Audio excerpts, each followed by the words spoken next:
تو منٹو یہ کہنا چاہتا ہے ٹھیک ہے کہ جو آپ نے سوچ رکھے ہیں اصول ضابطے انہیں ایک طرف رکھیے، اپنے اندر سے انسان کو بیدار کیجیے، انسان کو بھی نہیں بلکہ انسانیت کو بیدار کیجیے، اور پھر اس کے بعد آپ جب کہانی لکھیں گے تو وہ ظاہر ہے آپ وہ شعوری کاوش نہیں کر رہے ہوں گے کہ میں نے اپنے آپ کو درست ثابت کرنا ہے، بلکہ ایسا ہی ہونا چاہیے، انسانی وجود کا یہ تقاضا ہے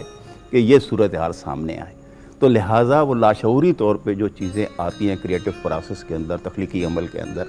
وہ اعلیٰ ہوتی ہیں،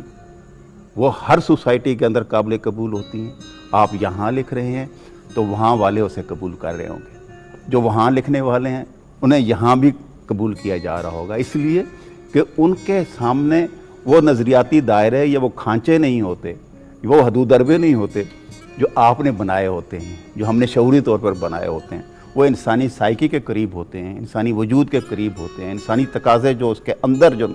موجود ہے، تقاضے جس کے اندر اس کی روح جو ہے وہ خوشی محسوس کر سکتی ہے، اس کے قریب تر ہوتے ہیں۔